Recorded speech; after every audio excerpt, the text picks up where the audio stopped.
तहफ़्फ़ुज़ नामूस रिसालत का मुकदमा। नामूस फारसी जबान में इज्जत को कहते हैं। तहफ़्फ़ुज़ नामूस रिसालत, जनाब रिसालत इमाम मेरे और आपके आका को और दर्जा अता फरमाया है। तवज्जो मैं चाहूंगा, जो मकाम अता फरमाया है उस मकाम को महफूज करना, कोई शख्स उसके लिए दरीदा दहनी करे या जनाब रिसालत इमाम सल्लल्लाहु अलैहि वसल्लम को अल्लाह ने जो मकाम अता फरमाया उसकी खिलाफ वर्जी करे, शरीयत मुतहरा, कुरान, सुन्नत, हुजूर का दौर, आपका कलाम, सहाबा का अमल, अहले बैत का अमल, पूरी उम्मत का अमल, यह बताता है कि जो भी कलमा गो है उसका सबसे पहला ईमानी फरीजा यह है कि वो हुजूर की अजमत को महफूज करे, उसके तहफ़्फ़ुज़ के लिए जद्दोजहद करे। और हजरत हसन इब्ने साबित का यह जुमला जो इस बात को खोल के सामने रखता है, जो उन्होंने जनाब रिसालत इमाम सल्लल्लाहु अलैहि वसल्लम की बारगाह में पढ़ा, फरमा फ़इन्ना वालिदी व वालिद फ़इन्ना अबी व वालिदती व इर्ज़ी लिइर्ज़ी मुहम्मदिन मिनकुम वक़ा, कि या रसूल अल्लाह मेरा बाप, फ़इन्ना अबी मेरा बाप, व वालिदती और मेरी माँ, व इर्ज़ी और मेरी इज्जत। फरमाया कि फ़इन्ना अबी व वालिदती व इर्ज़ी लिइर्ज़ी मुहम्मदिन मिनकुम वक़ा, फरमाया मेरी माँ, मेरा बाप, मेरी इज्जत, मेरी शोहरत, मेरी अजमत, मेरी कदर, सब मुस्तफा की अजमत और कदर के ऊपर कुर्बान है। मैं ये कहना चाहता हूं बात को आगे बढ़ाते हुए कि इस्लामी मौज़ूआत में इससे मुकद्दस जिक्र कोई नहीं है, तहफ़्फ़ुज़ नामूस रिसालत से पाकीज़ा उन्वान कोई नहीं है, तहफ़्फ़ुज़ नामूस रिसालत से मुबारक जिम्मेदारी कोई नहीं है। और आगे सुनते चलिए, शरीयत के दलाइल का अंबार है जिसका खुलासा यह है कि मुसलमान कलमा गो मर्द और औरत, बूढ़े और जवान और बच्चे, मर्द और औरत तमाम पर शरीयत इस बात को लाजिम करती है कि वो अपने कौल से, अपने अमल से, अपने माल से, अपने फिक्र से रसूलुल्लाह की इज्जत का तहफ़्फ़ुज़ करें। ये सारे दलाइल का खुलासा है। अगर खुदा ने उसके बाजू में ताकत दी है, मुंह में जुबान दी है, बदन में जान दी है, तो दहन में ज़बां तुम्हारी, बदन में है जान तुम्हारे लिए, हम आए यहां तुम्हारे लिए, उठे भी वहां तुम्हारे लिए। ये तमहीदन मैंने आपके सामने इस बात को जिक्र कर दिया कि ये मौजू बुजुर्ग तरीन मौजू है और ये वो मौजू है जो अल्लाह रब्बुल आलमीन जल्ला वाला अपनी जात से खुद उसका इजहार फरमाता है। अब आइए थोड़ा सा जो वक्त हमारे पास है इसको शरई दलाइल के कालिब में पहले देखते हैं कि कदर मुस्तफा क्या है, यानी नामूस मुस्तफा क्या है और उसके तहफ़्फ़ुज़ का तरीका क्या है। तवज्जो कीजिए, मैंने सजाओं के हवाले से एक बात की आपके सामने, क्योंकि जितनी बड़ी मोतबर शख्सियत की तौहीन करेगा उसकी सजा भी उतनी बड़ी होगी।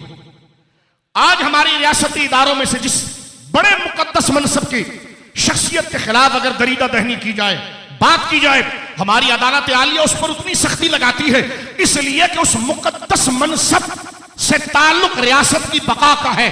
उस मुकद्दस मनसब पर जो फाइज है उसकी तौहीन अगर जायज कर दी जाए तो रियासत का शिराजा बाकी नहीं रहता। इसी तरह दीन की सबसे बड़ा मनसब नबूवत का है, जिस पर मुस्तफा और अंबिया फाइज है, उनकी तौहीन के बाद दीन का कोई तसव्वुर नहीं रहता। लिहाजा उस बंदे को खत्म किया जाएगा दीन की बका के लिए, अमन की बका। और ये इजाजत इस्लामी रियासत को शरीयत देती है, हुकाम बाला को देती है, काज़ी कुज़्ज़ा को देती है। ये वो एक तरीक़ेकार है। अब थोड़ी सी बात आगे ले जाते हैं। कुरान मजीद में अगर आप मेरे दोस्तों बुजुर्गों मदनी सूरतें जितनी भी पढ़ेंगे तो जगह जगह ये बातें डिस्कस हुई हैं, जगह जगह ये बातें डिस्कस हुई हैं। जैसा मैंने अर्ज किया कि सबसे मुकद्दस तरीन मौजू नामूस रिसालत का मौजू है, सरकार दो आलम सल्लल्लाहु अलैहि वसल्लम की इज्जत के तहफ़्फ़ुज़ का मौजू है। खुतबे में मैंने जो आयत पढ़ी आपके सामने, ये सूरतुल फतह के शुरू में अल्लाह रब्बुल आलमीन, सूरतुल हुजरात के शुरू में अल्लाह रब्बुल आलमीन इरशाद फरमा रहा है, जो तरतीब मसहफ़ के एतबार से कुरान करीम की 49 सूरा है। अब इसमें देखिए किस तरीके से तलकीन की जा रही है। ये आयात हम उलमा से बार बार सुनते हैं, लेकिन मुख्तसर वक्त के अंदर इसके जो खास निकात हैं, खास इसके कवानीन है, वो मैं आपकी खिदमत में अर्ज करना चाहता हूं। और देखिए किस हसासियत के साथ किस तरतीब के साथ, किस मजबूती के साथ और कितने एहतमाम के साथ अल्लाह अपने महबूब के मकाम को बयान करता है। एक जुमला मैं इस आयत को पढ़ने से पहले अर्ज करना चाहता हूं। बच्चा भी इस बात को जानता है, एक नौजवान भी जानता है, जिसने कभी स्कूल और मदरसे का मुंह भी नहीं देखा, उसे भी इतना शऊर है कि किसी शख्सियत की कदर हमारे दिल में जब आती है जब कोई कदर वाला उसकी कदर को बयान करता है, जल्दी समझने की।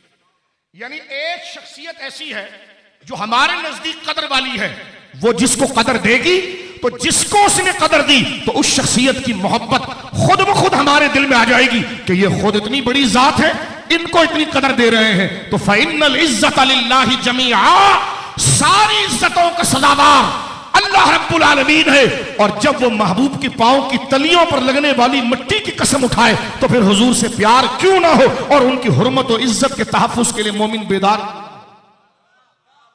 कुरान मजीद उनके मकाम और मर्तबे को बयान करता है। गौर कीजिए, सूरतुल हुजरात की इब्तिदा होती है। यह आयत नामूस रिसालत का मुकदमा है, बार बार पढ़ी जाएगी, हर वक्त पढ़ी जाएगी। फितने का दौर है, अल्लाह ने अगर हमें जज्बात, ताकत, इल्म, माल दिया है तो वो अमानत है हुजूर की इज्जत की। आप चाहे कॉलेज यूनिवर्सिटियों में डिग्रियां हासिल करें, मना नहीं।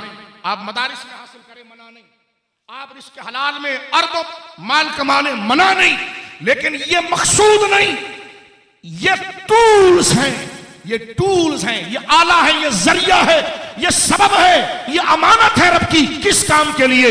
हुजूर के दीन और हुजूर के इज्जत के तहफ्फुज़। जिसका माल हुजूर की इज्जत के तहफ्फुज़ में गया वो जन्नती हो गया। जिसकी डिग्रियां हुजूर की शान और अजमत के तहफ्फुज़ में सर्व हुई वो जन्नती हो गया। चाहे किसी भी जबान को पढ़ा, वो जबान पढ़ना उसके लिए इबादत हो। मेरे दोस्तों बुजुर्गों, अब आइए सूरह हुजरात में देखें अल्लाह क्या फरमाता है। अब मैं और आप नजरियाती हो जाएं। देखो, किसी भी तंजीम में अगर बंदा होता है तो ये दो नंबरी नहीं चल सकती कि हम तंजीम एक की ज्वाइन करें, घर में झंडा दूसरे का लगाएं। सच बोलने से ना मौत करीब आएगी ना माल भागेगा।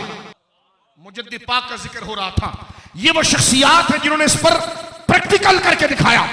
और हदीस पाक में आता है, मैं नामूस रिसालत से पहले हमारे जहनों के अंदर जो शक के कांटे हैं वो हटाना चाहता हूं और कॉन्सेप्ट क्लियर करना चाहता हूं।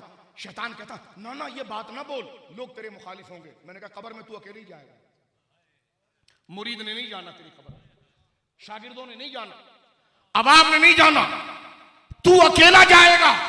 शैतान कहता है दिल में, जहन में, नहीं नहीं इससे कोई खतरा लाहिक हो जाएगा, इससे ये मामलात हो जाएंगे। उससे कहिए तू सबसे बड़ा झूठा है। और बिला तशबीह और बिला तकाबुल सबसे सच्चे मेरे आका हैं। और मेरे आका ने कहा हक बोलते रहो, हक बोलने से ना मौत करीब आती है ना माल दूर जाता है। फैसला कर लो हमें किस पर यकीन है। ये मुकदमा है, ये बुनियाद है। इसके बाद बंदा मुस्तहिक होता है कि वो नामूस रिसालत को पढ़े या समझे। खुद सुपुर्दगी, क्योंकि नामूस रिसालत के लिए इश्क चाहिए और इश्क है खुद सुपुर्दगी। मुझे अपना खानदान याद हो, अपना मनसब याद हो, अपना माल याद हो और मैं बात हुजूर की करूं तो ये कामयाबी नहीं। ये अकल के सौदे हैं। अकल में इश्क नहीं आता, इश्क कल्ब में आता है। जहां तुझे अपना याद रहे ये अकल है, जहां सिर्फ महबूब याद रहे उसे इश्क कहा जाता है। इश्क की रूह खुद सुपुर्दगी है। जिस वक्त तू किसी के लिए खुद को भूल जाए कि अपनी जान की भी तुझे परवाह ना रहे, माल की भी परवाह ना रहे, इज्जत की भी परवाह ना रहे। शाह साहब इस कैफियत को क्या कहते हैं? मैंने कहा इसी को इश्क कहते हैं। जहां उसके सामने तुझे अपना याद रहे, अपनी बका याद रहे, अपनी इज्जत याद रहे, इसको इश्क नहीं कहते, इसको दरबार इश्क से भगा दिया जाता है। ऐसा शख्स आशिक नहीं होता। आशिक वो होता है कि बेखतर कूद पड़ा आतिशे नमरूद में इश्क। अकल महवे तमाशा है लबे बाम अभी। अकल वालों का ये सौदा नहीं, ये दिल वालों का सौदा है। इन बातों को यहां से नहीं सुना जाता, इन बातों को यहां से सुना जाता। और इस मर्तबे पर आकर बंदा इस दर्जे पर पहुंचता है मेरे दोस्तों बुजुर्गों कि उसका ईमान कामिल हो जाता है। क्यों? हुजूर ने यही फरमाया। एक बात में मजीद अर्ज कर दूं, सरकार से पूछा गया या रसूलल्लाह मोमिन कौन? हजरत उमर से। तो फरमाया कि वो बंदा मोमिन नहीं हो सकता, ला युमिनु अहदुकुम, वो बंदा मोमिन नहीं हो सकता हत्ता उस वक्त हो सकता है तवज्जो कीजिए, अकून अहब्ब इलैहि, मैं मुस्तफा हो जाऊं उसके नजदीक सबसे ज्यादा प्यारा। बात यहां खत्म नहीं हुई, तवज्जो करना, सीखने के लिए मैं भी समझूंगा, बोलूंगा और आप भी समझिए। हुजूर ने फरमाया, कंडीशन लगाई, ईमान जरूरी है। मेरे बच्चों भाइयों सुनो, ईमान अगर राई के डॉट की तरह भी दिल में रहा ना तो बंदा बख्शा जाएगा, जन्नत में लेकर जाएगा ईमान ही, कब्र में निजात ईमान ही से है, और ईमान वफादारी रसूल के बगैर आता ही नहीं है। ये समझ लीजिए आप, जो उसके लवाजिमात हैं, जो उसके मुकद्दमात हैं, वो हुजूर से वफादारी है।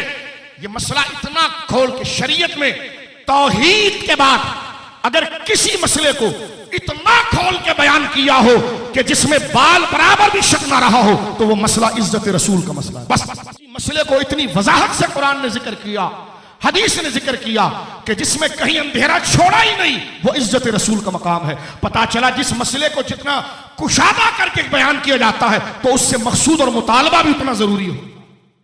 अब आप देखिए मुतालबा क्या है। मैं आज पढ़ने से पहले चंद बात अर्ज करूं।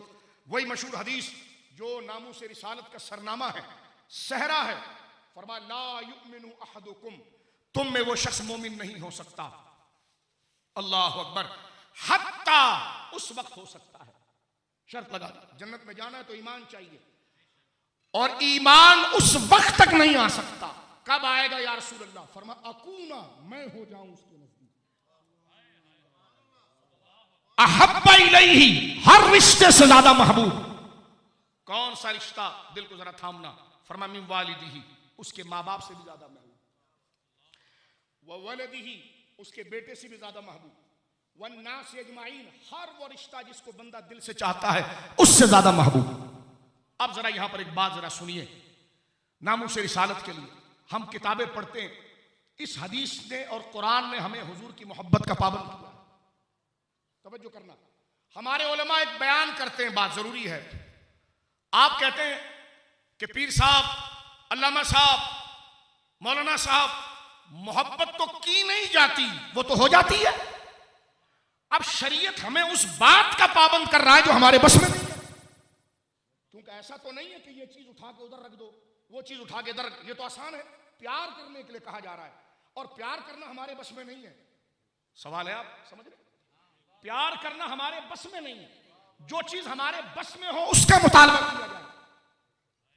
किसी से प्यार करना या किसी से नफरत करना, यह हमारे बस में नहीं, यह खुद हो जाती है।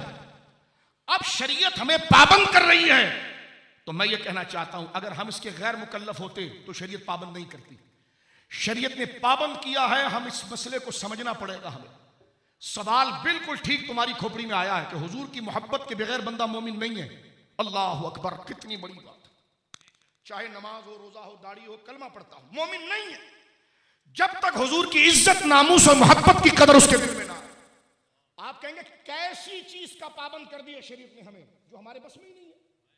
शरीयत अगर यह कहती कि भाई इस पहाड़ को खोद के नहर निकालो, तो हम कर सकते थे। यह कहा जाता ये पत्थर उठाकर मदीने तक ले जाओ, तो हम कर सकते थे। यह कहा जा सकता था ना मदीने से पत्थर उठाकर अलीपुर तक ले आओ, तो यह हमारे बस में था।